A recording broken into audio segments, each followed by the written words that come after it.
everyone. Yeah, my name is Win, and what's your name? My name is Zay. We are the Two Botak. Welcome to our podcast. Yeah, why Yeah, why our podcast name is Two Botak? because you're a Botak, and Botak basically means bald hair, which is a guy without any hair, just like Win here. In Penang, our high school, most of the Chinese high school, we need to cut botak, which is like very short hair, army style hair. So we call it botak. So we are like two high school friends trying to create a podcast and then talk about our perspective on around our country and the world. Yeah, so now like after so many years, from high school, I'm a real Botak now, and you I will be probably in the future. no, I don't think so. I'm not going back to those kind of years. Actually, I during after high school, I had hairs for a very short time before I got hair loss. So it was like probably less than 1 year after Form 5 and between my year between Form 5 and Form 6. So there was a very short time that I got long hair. And after that because of Form 6 I needed to shave my hair off because I was in Yeah. Why would Penang you Hengi. why would you want to shave your hair? Like shave to until this point that there's no hair anymore. I shaved my hair when I was in university year 2. So I've got hair loss actually at the age of 20 Uh and 19 or 20 around that time. And I spent not like a lot of money, but I tried to spend on some products that could actually help to grow my hair back, something like that. I And was wondering I like have you ever like ever tried any like hair treatment and stuff? oh there's the really stupid things, There's a lot of like the hair. the Yunnan, is it like they I basically tried give to you like a once, hair transplant? but it's very expensive. So when I was in year 2, right, and I just decided to say, okay, I don't want to spend money on it, and I said, okay, I'm going to shave it. I still remember how I shave my hair. It's not the first time I didn't shave it by myself. So I flew back from Taiwan to Penang, and my Mhm. mom came and picked me up.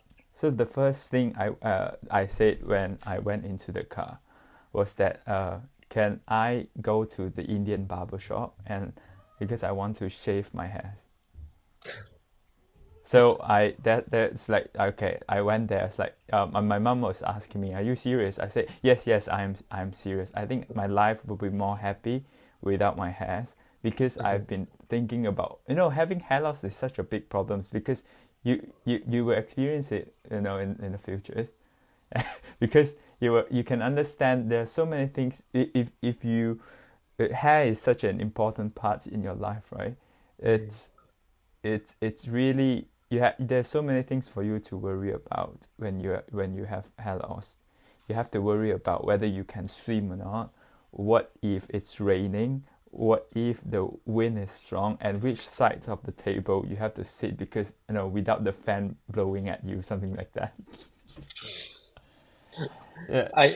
I don't see that's an issue for me lah. Like even The- but what I would say is that like having a long hair it's kind of hot like actually, especially when you're in Malaysia and then the weather is very hot. So like sometimes when it gets too long, I also cannot tahan. I also need to cut my hair. My hair right now is do also you, quite long already.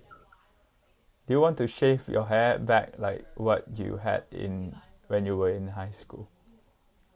I actually did try shave my own hair during the pandemic. At that time, it's like the weather is also very hot, and then like during the pandemic, we can't go out to go and have a haircut. So, what I did is I actually bought like the hair shaver. Then I just shaved my hair back to botak. But Do, it's not as clean as yours lah. So there's I like think I still saw. few few millimeters long. I met you right when you shave off the hairs. I still remember there was a period of time that Is it? after high school, your hair was kind of short. Yeah, Okay, and yeah. then that what why do you think what's the rationales of um shaving hairs, in like army style hair in high school? What's the rationale behind that, do you think? What do you think? I think it's part of the discipline, and also like they don't want people to compare hairstyle to almost like what they call it like distraction from your study lah. So like if you have like everyone have a different hairstyle, then like it will be a distraction in, in during class, and then people will like maybe like talk more about hair. I don't know. I also don't know, but I don't know how many school. I think some schools abolish it already, right? Like I think Zhongling doesn't have Chongli never have. Yeah, Hengi Form 6 doesn't have. yeah, but I Now I think like think from I think from six they are more lenient. Yeah, I'm not sure yeah, if Form 6. Yeah. they are still continuing that tradition lah. But in yeah, I know like Porte and then Zhonghua and Hengyi. I think these three main Mm. schools are all Botak. I'm not. I really don't know why like this trend has been like spreading across all Chinese high school in Penang. I, I think it's still. I think in Chinese high school they still believe in, especially places like Penang, right? They're Yeah, very really even Chinese, yeah, and they even believe in this Zixing also have that.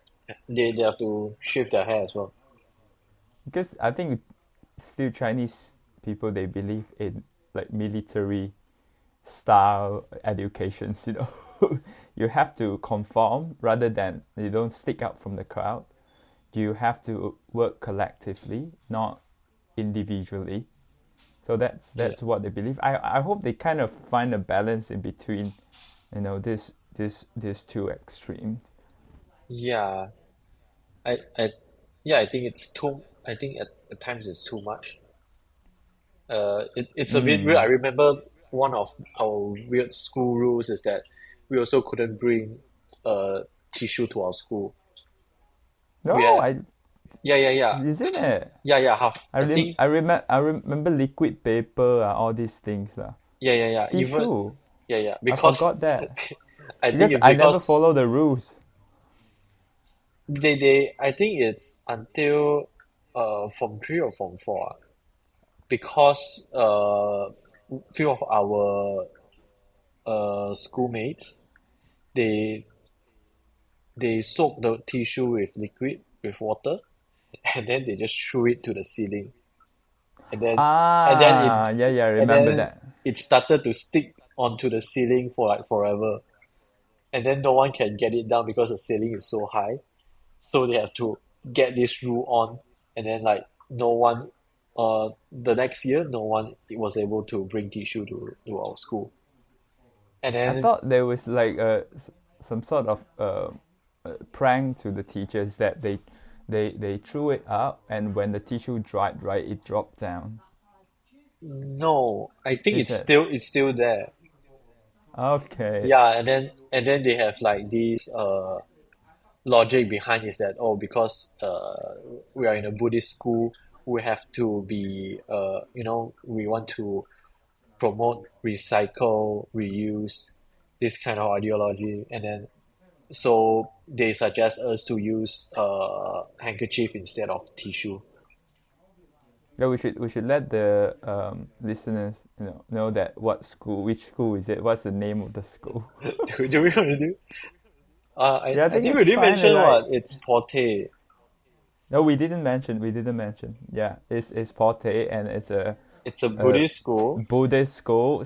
Is supported by Buddhist organizations in Penang, and I think it's also the only Buddhist school, only Buddhist Chinese Public government school. Yeah, school, but public school in Penang, in Malaysia actually, in Malaysia. is it? Yeah.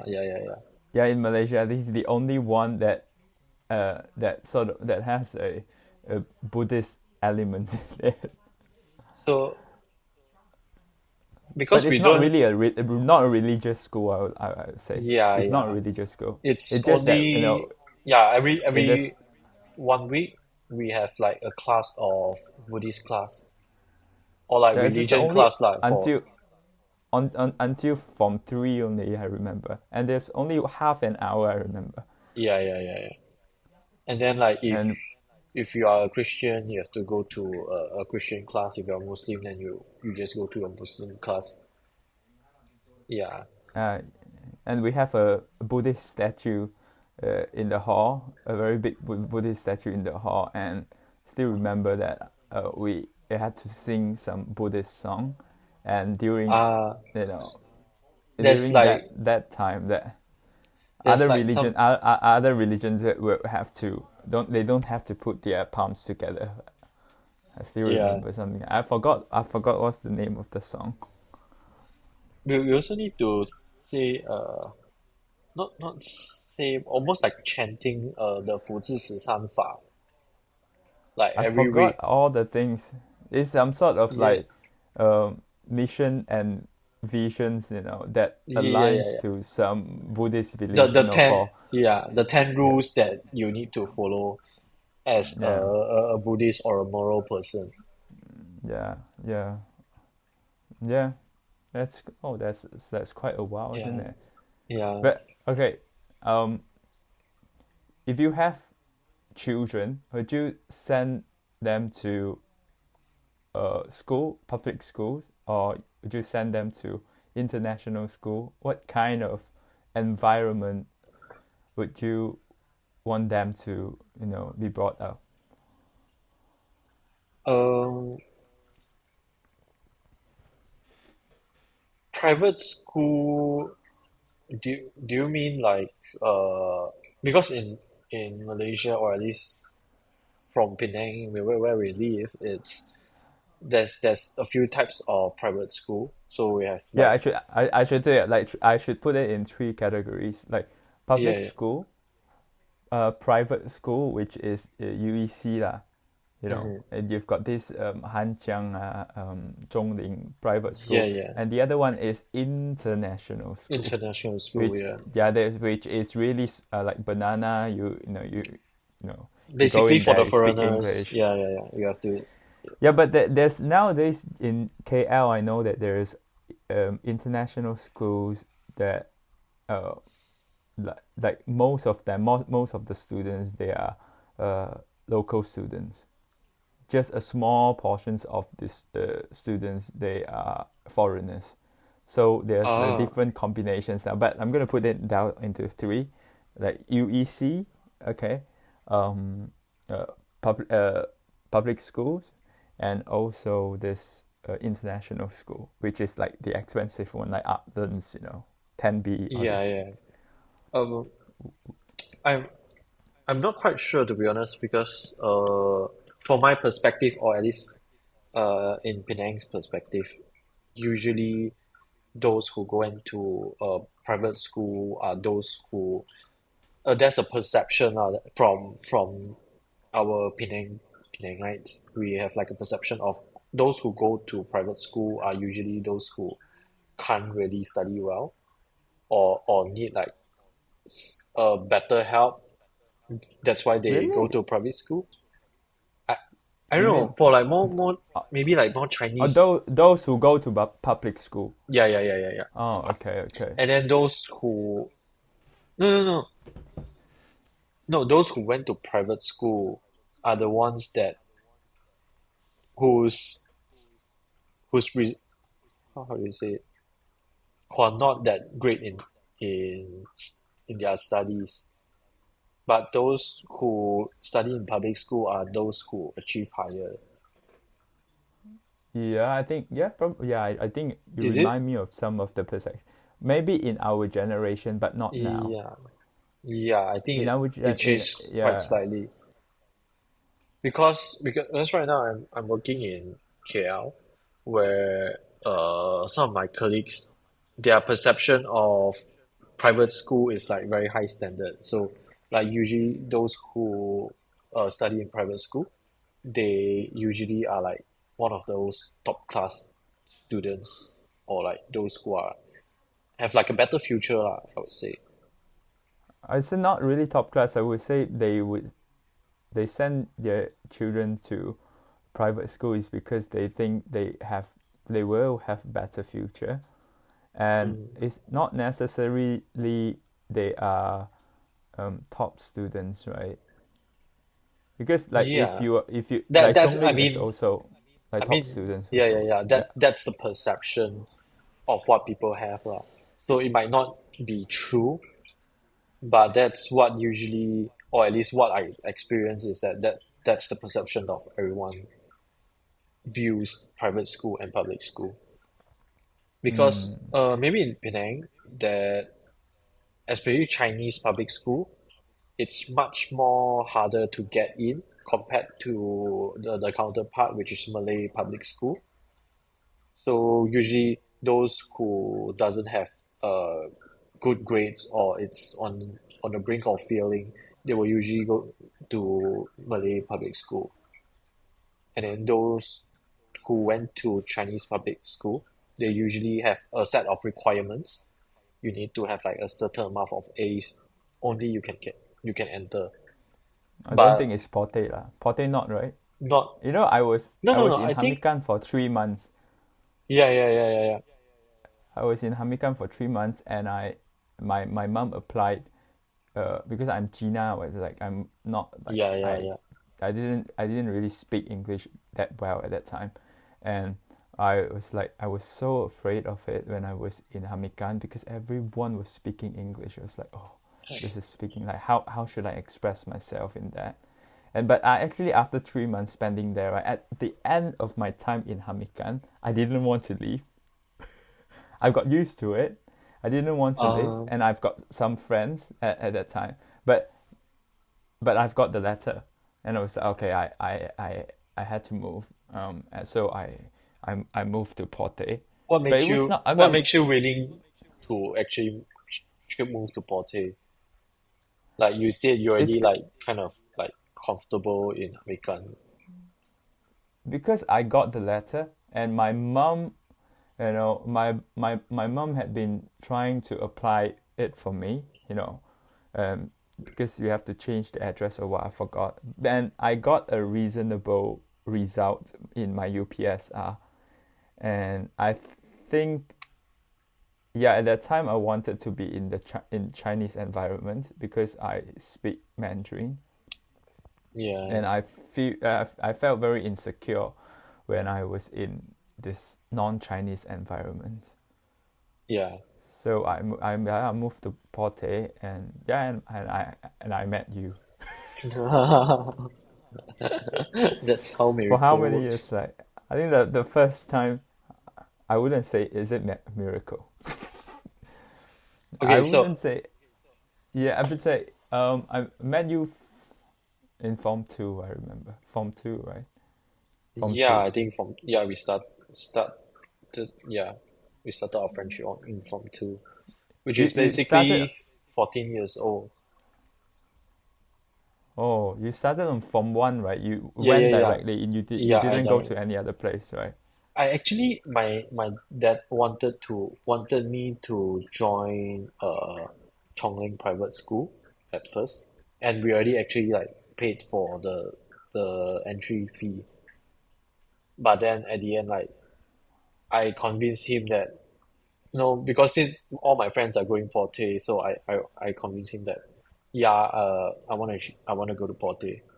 It's much closer to our house, and then like it's cheaper lah. So basically, you don't really need to pay any money for a public Yeah, school.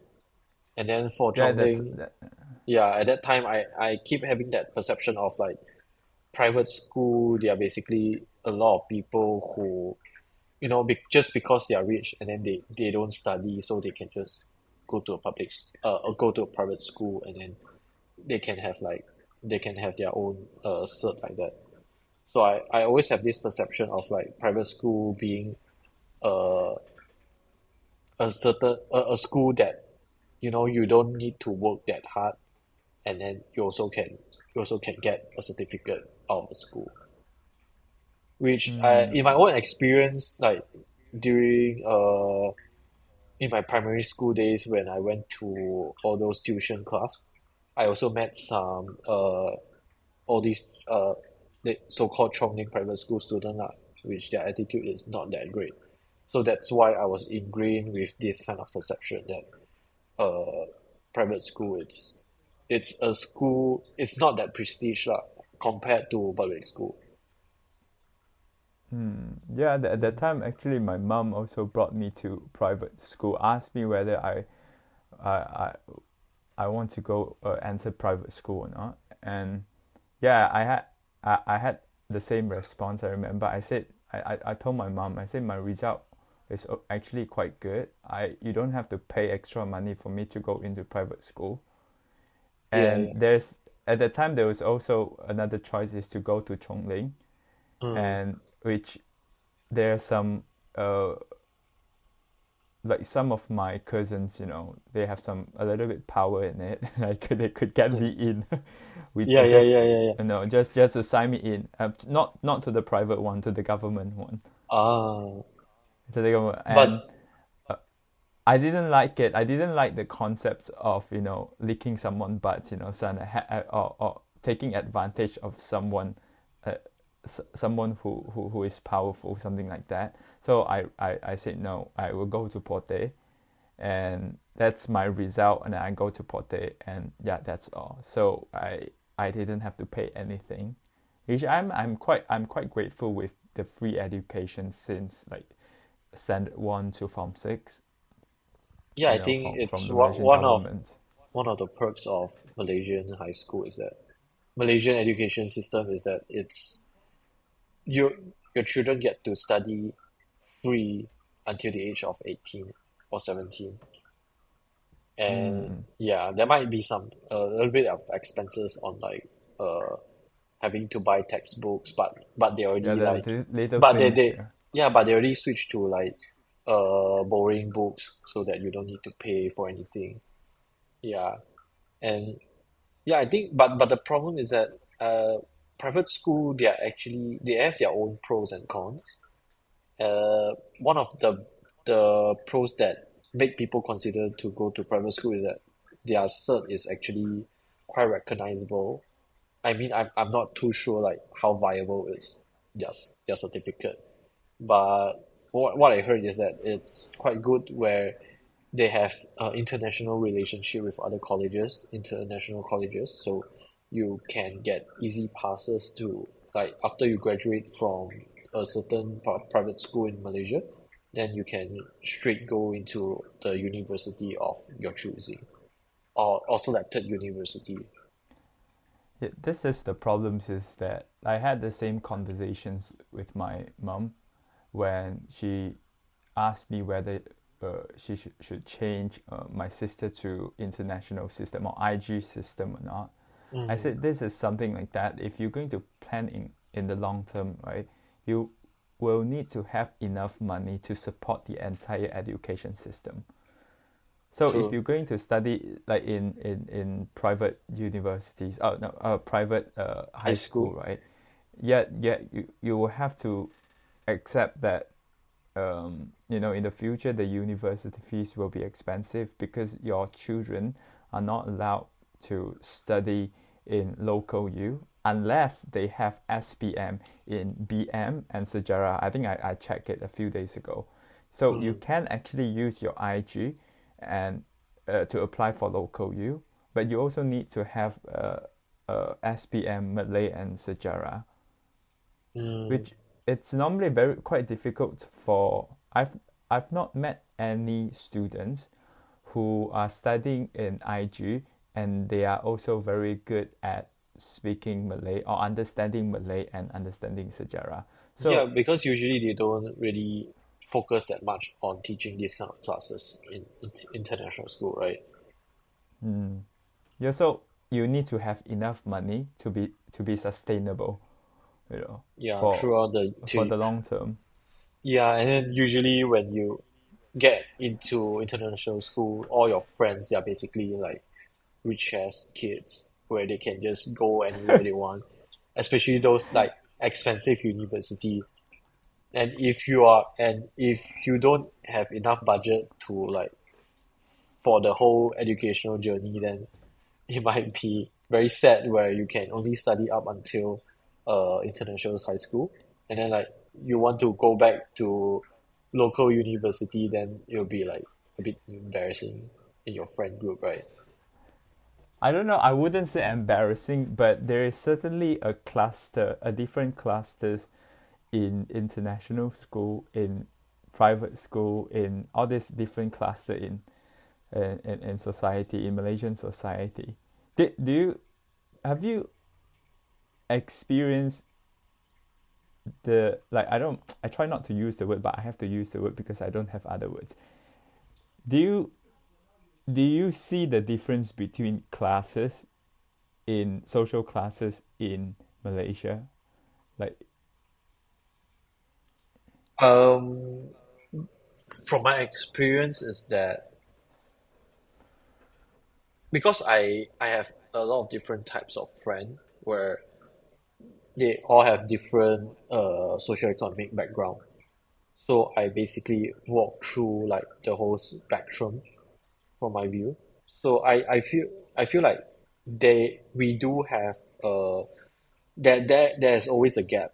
Like the rich will be the rich, the poor have their own sector, and then the middle class is in their own circle as well. So all these three circle, they almost don't cross with each other. Usually they'll always be in their own circle. And those who are in the middle class, they usually won't interact with the lower class. And then the lower class, the middle class and the upper class will also will not directly interact with each other that much. So they're which always which which class which class do you think you are in? Where would you put I yourself in? middle low. Middle low. I feel I'm quite broke actually. Like Who is middle? What is middle high? Middle upper middle? Like, what kind of lifestyle or background is upper middle class in Malaysia? I think upper middle class is probably those who don't need to worry about their financial problems. But I thought that was like But they are not rich enough. I mean like they have a comfortable life, but they are not rich enough to buy like expensive stuff like Mercedes or like like all those branded stuff usually lah. So upper middle class for me is like you can buy whatever you want. You are comfortable with your living, but your budget can't go too high.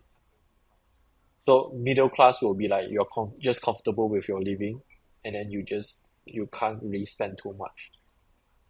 And then lower class, it's more like you are basically living paycheck by paycheck, where you don't you really mean is have that do extra money. you Sorry, call paycheck to paycheck living paycheck to paycheck lower class? That lower sounds lower more like lower income lah.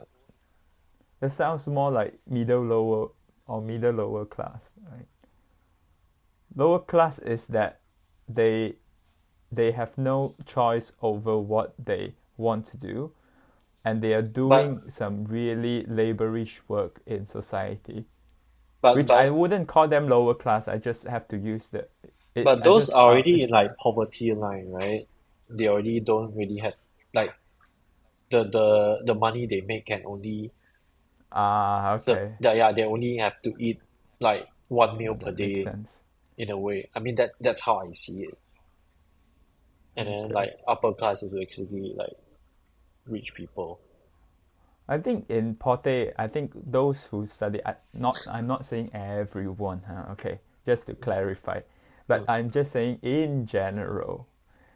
I know there's some rich people in Pote, but I think Pote is pretty much a middle class school because I this is Yeah. what I I th- realized is that after I finished high school, I went to other places, and I realized that the conversations that I had with some other group of people, uh, were not conversations that I had with my friends in Porte. So Yeah, there's yeah, yeah. a type of middle class conversations when Yeah. we That's have why I say in. like the circle don't really mix, right? They don't really cross with each other. And then like Yeah. yeah, and what I experience is in my days working in KL here, where my friend group they are also middle class people, where they don't think. I think it's also the way people thinks that almost Mm. dictates which class you'll be in.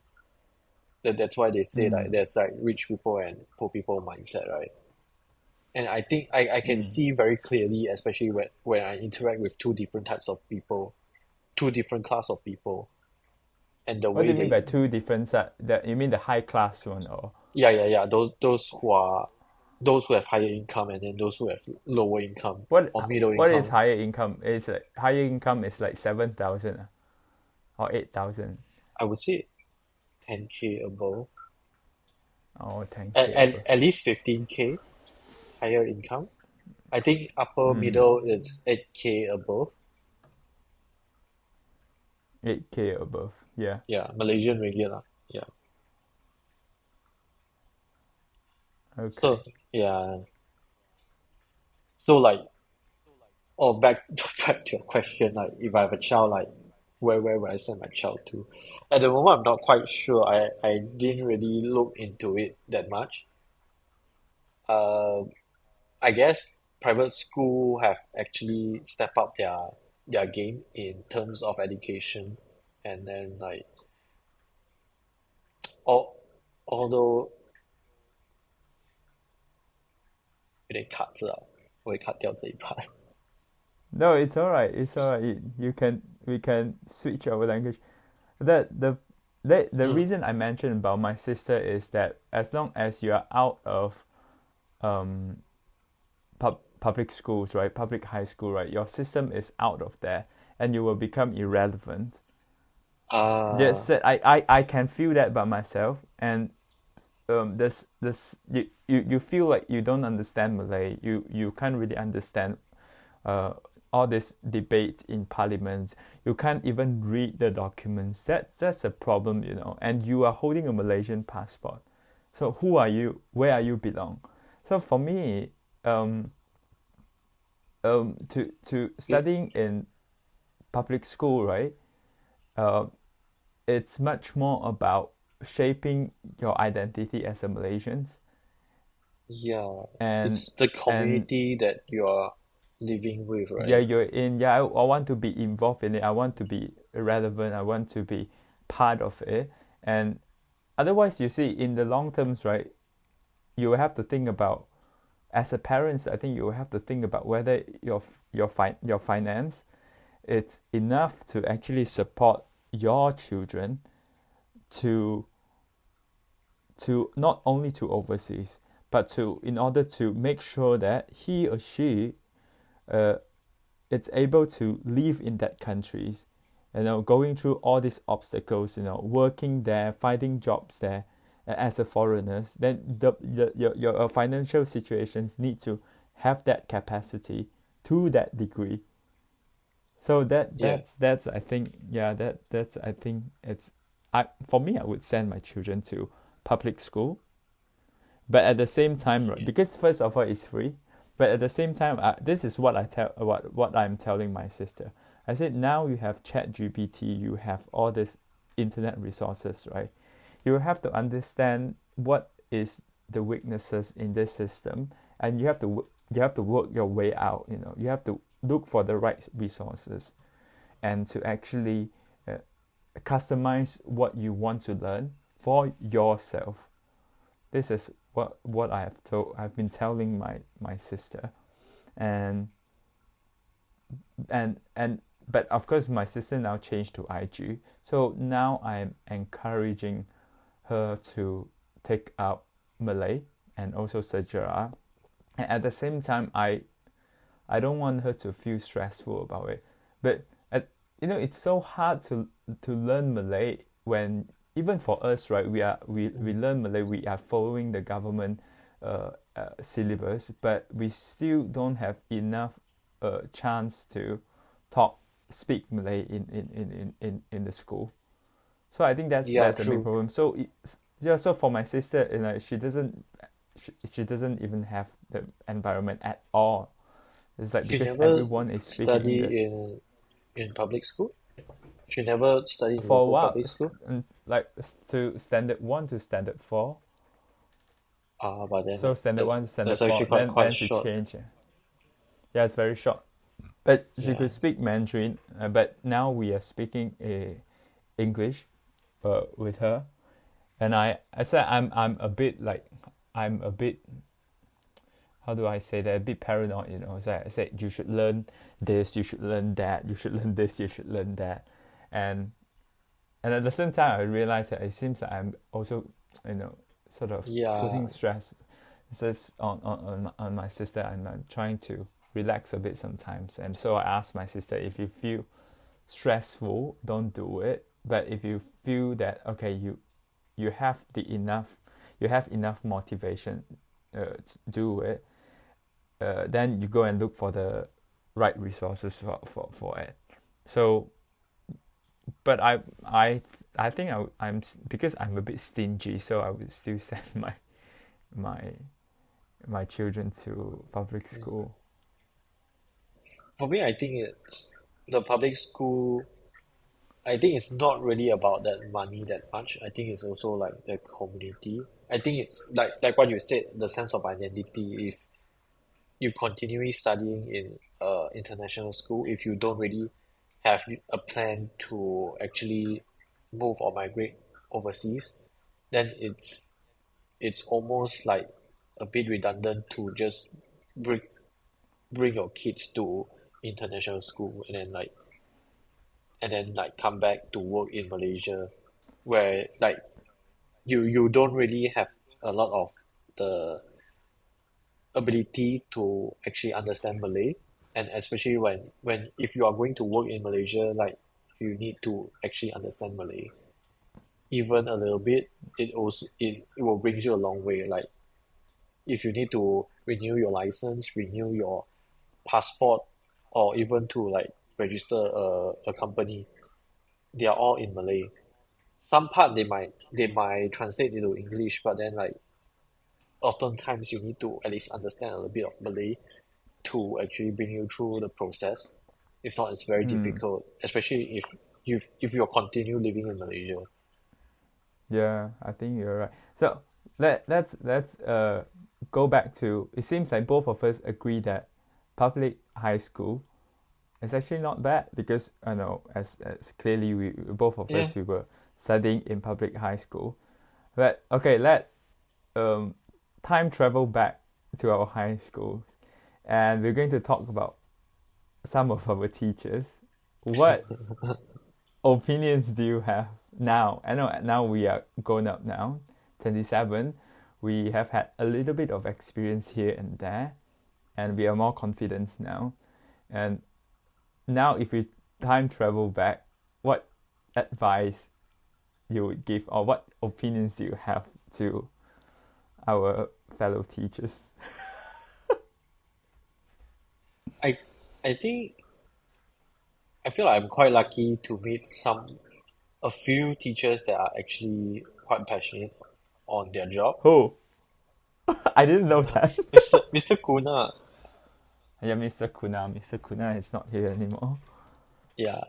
Uh, but I understand like a lot of times after like going into the workforce and then actually work in the industry, I start to understand like teacher a lot of times they are just they are just pass they are just working. It's just work for them.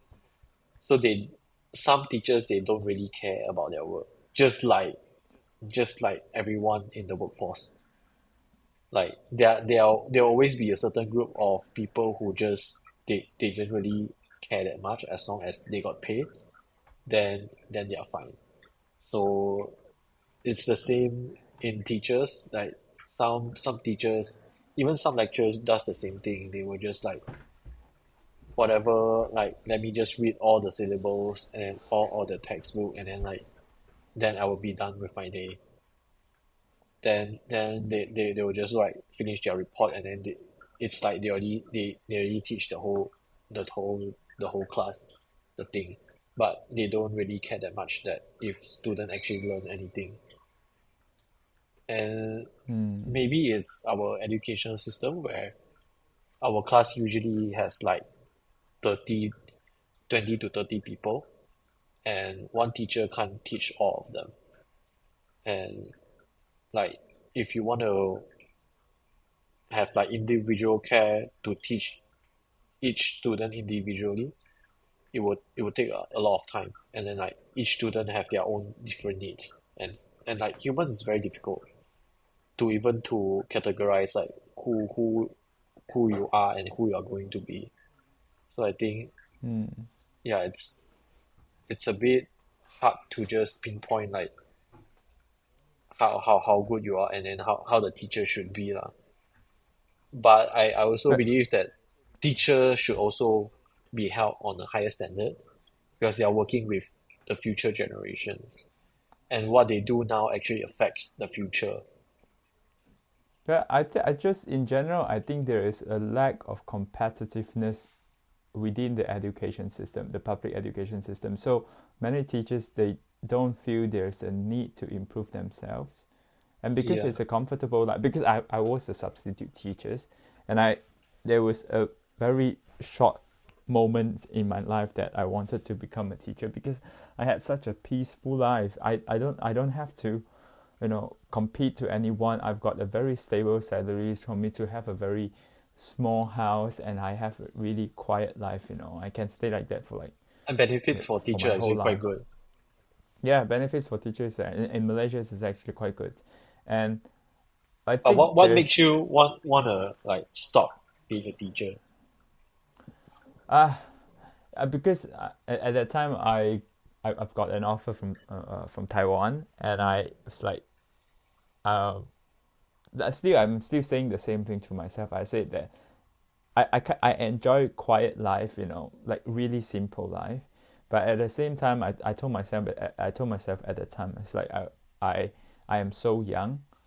If I'm going to carry on, having such a peaceful life until I die, what's the meaning of life? Um, So I was like, so but I like told being a myself teacher that, isn't really that quiet though. Like children, there'll but always be like a lot of mischievous students. The I class will have always the be very noisy. I want to go out of Malaysia. I want to see something different. So yeah, I was constantly planning for that, but at the same time, I was constantly craving for quiet life, and even until now, there's the feeling still remains that I'll have the curiosity, but at the same time, I want to have a quiet life, but I have to find a balance. I have to do quite lots of self reflections to find a balance in between these two things. And even until now, and now it's getting better. I can, I know that okay, every place that I go or I try my best to settle down now, and yeah, so and I think it's just really quiet, and especially when I was working in a primary school, especially the older generations, teachers who are older, they tend to be quite outdated, I would say. Yeah, I yeah, I think that's also one of our problem where old teacher they will try to stick with their own way. Obviously, like they know their style of teaching, but like that does that actually translate to the student who are learning? Do they actually able are they able to adapt to the old school way of teaching and learning? And I hope that yeah, I hope that everything is somehow getting better now because I think the generation has changed. The relationships of between teachers and students now, I think it's kind of more democratized. Yeah, they actually did change a lot in the educational policy in our Really? I I think so. Like the like we don't have PMR anymore, so they are like PT3, which is basically like assignment based class where you don't your result is not dictated only in the test, the exam, but the assignment that you produce contributes a percentage of your result as well. Ah, okay. So yeah, I, so it won't be like very uh result exam based studies. I still remember we also did that, right? In high school, we did this folio or what, I forgot. No, but that one doesn't really count into our final result, what? So if No, I like remember no no I thought it was part of it's a separate cert for that. assessment. Yeah. They have Oh, okay. separate certificate for that. If you And ask me then what did I do, right, I completely forgot about it. I have no idea what you did I just do. copy. Yeah, everyone was just copying here and there, and now I've like there's not no single trace of that memory in my brain. I I can't think of any. Did you remember what you do? Do you uh remember what you do? I remember I copy a lot of works, right? Yeah, Copy I a lot of remember that workbook. as well. Your result is better than mine, right? What's your I think SVM result? not that great like How many A? How many A? only two A's. You know, there's something really strange in my life is that I've never studied like in especially in Form 5, right? I didn't study, and I was yeah I was with you all. I was with Kenny, and Kenny was off, and So so I was in there. But my mathematics always got A. Like for UPSR, PMR, and SPM, right? My mathematics always got A, and I don't yeah, know why. I just know how to I somehow think do the mathematics part. yeah I think maybe we are very good in logic based stuff. Like actually I Uh, also don't really study.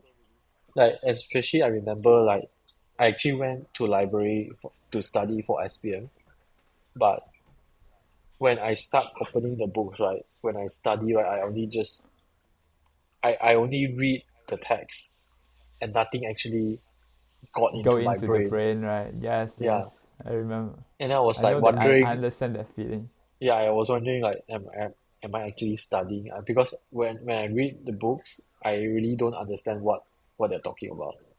But I'm just reading the whole thing. Yeah, this is some this is something that the teachers need to teach. You know about the reading ability of a students. That how do we actually absorb informations from a text, and I think they need to be trained in order to guide students to reach that level. And I always feel when I recall back the memory, right, I always Mhm. feel that we are kind of left out by some of the teachers, Yeah, and because teacher I also obvious obviously like teacher also can't really spread their attention to every student. it's not And only spread their attentions. I think for me it's more about teaching techniques, and they Mhm. some of them they don't have the teaching techniques to guide students. They don't Mm. understand why people can't absorb some information. Probably there's also there's problems, you know, there's many problems. Maybe they don't have a conducive environment for them to study, and Mm. maybe there are so many distractions in their life, and at that point of time, right, there's hormonal change, you know, and Yeah. we were focusing on some other things, you know, whether it's sexuals, whether your girlfriend, your boyfriend. Well, I cannot boyfriend in Malaysia, sorry. Yeah. Can boyfriend I mean, I quietly mean you, boyfriend? I mean, yeah, you can, but you just cannot, have the activity No, being shown in public. then do you? I know I watch. I remember when I watched a films last few months. And when I was in Brussels, I got nothing to do, so I went to watch a Japanese films called Bakemono. It's monster, Mm, called Monster. It's basically talking about as a type of love, right? That mm-hmm, generates between same sex relationship. But that sort of love, right? You don't call it gay, you don't call it bisexual. It's just very mm-hmm, vague and it's just love. And I think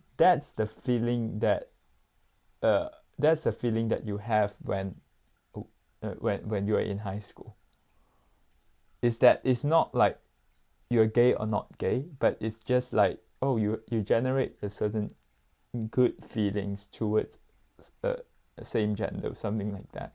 For me, yeah, sorry. maybe, yeah, because we are like, I think that's because that's the age where we start exploring our sexual identity, and then like we Yeah. are we are we are all in a very confused age where Yes. we don't even know who we are, and then like we have like 5 years to decide like what do we want to do for our future, for our life, and then we have this like very important exam that dictates where who we will be and who we are, and then Yeah, I what think so. units.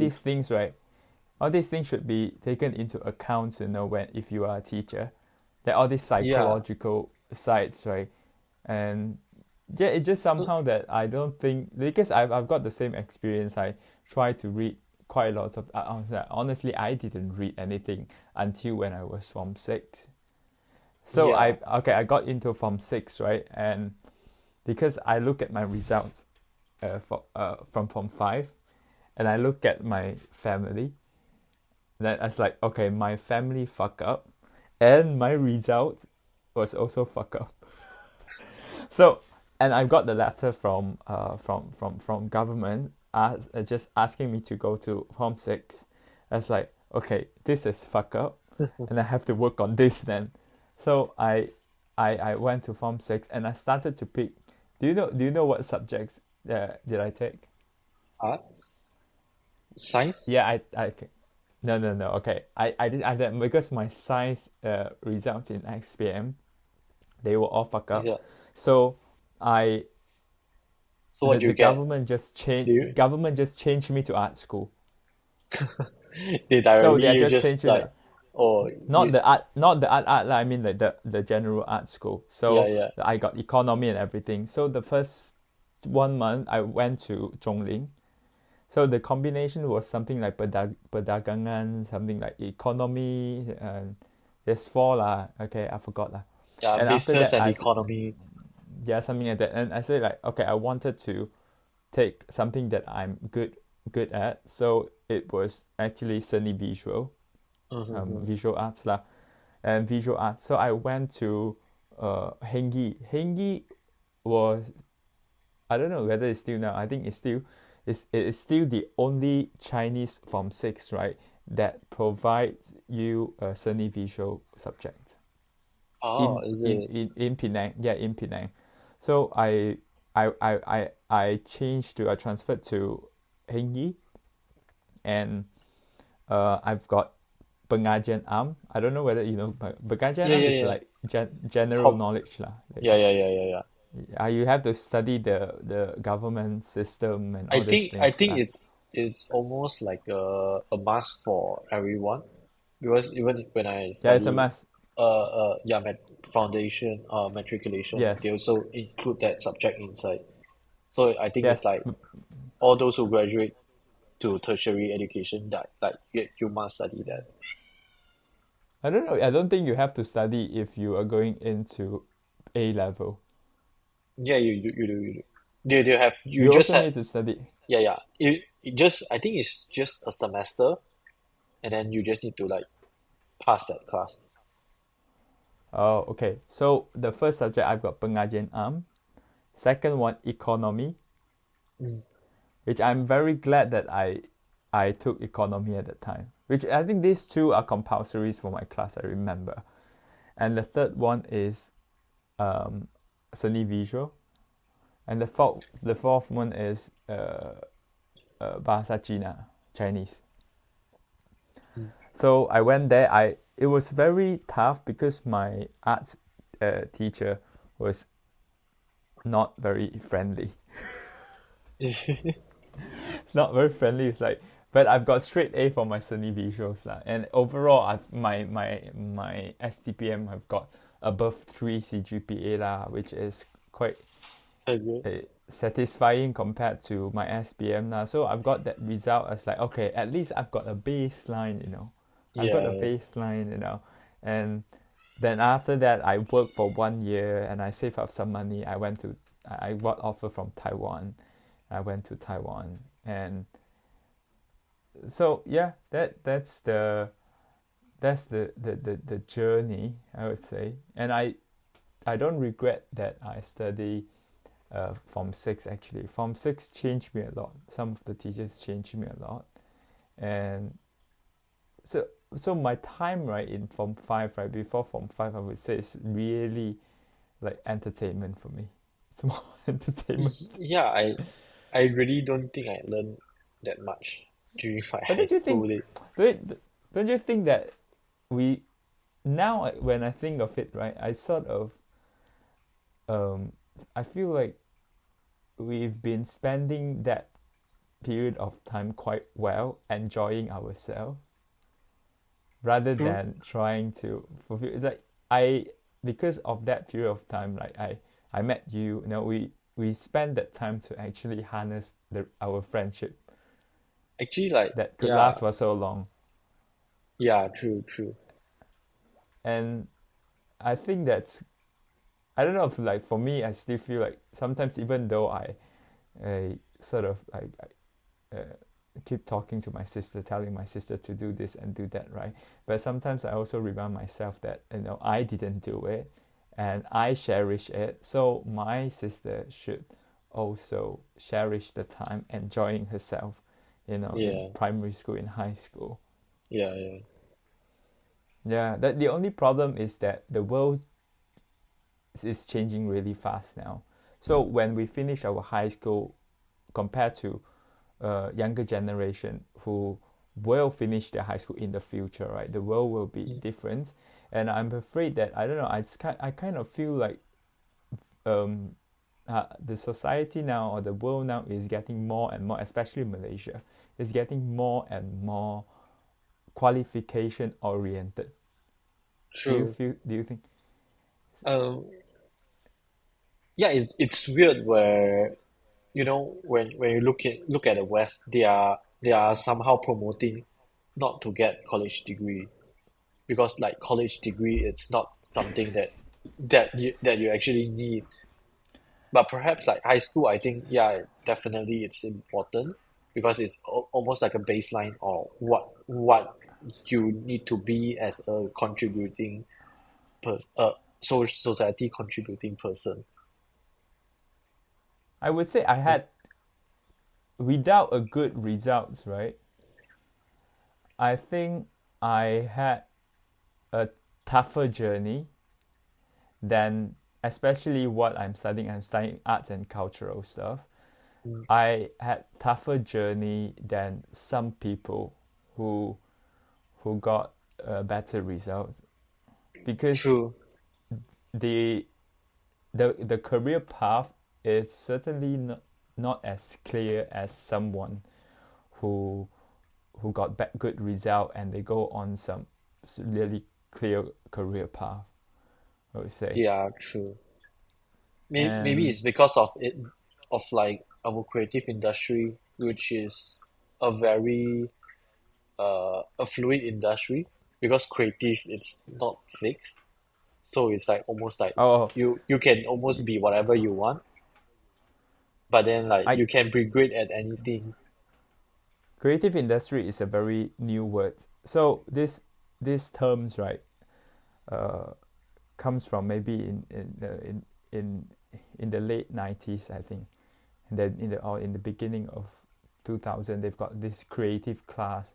I can talk. There's like I've read many about that. There's like mm, this it comes from the word like arts industry. So it started arts industries, and now after that they've got cultural industries, and yeah, after that it transformed to now you have a creative creative industry, industry. which what I'm studying now is called creative economy. One of my Mm, modules is talking about creative economies and how it transformed from there to there.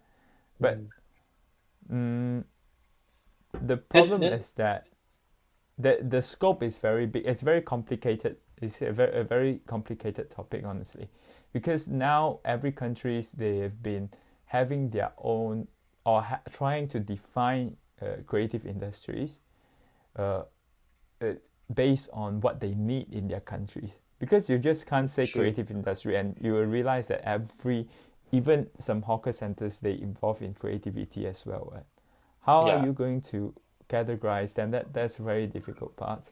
yeah, But they are what they are trying to encourage is the idea of creativity in the country. So that you have magic. I really like this. I don't know. Have you been to I magic think in K? I don't know Cyberjaya. I remember. magic.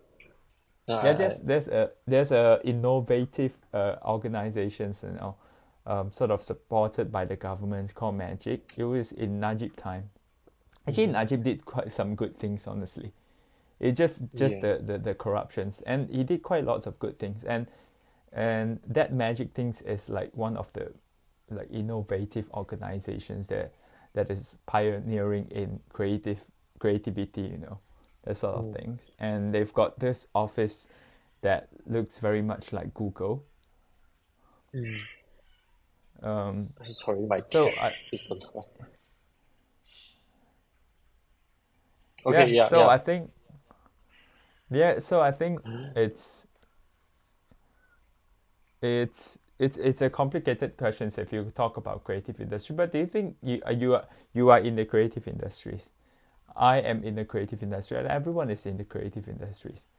Yeah, basically creative industry, it's you can't really categorize creative industry because it's you can be very creative in a lot of different ways.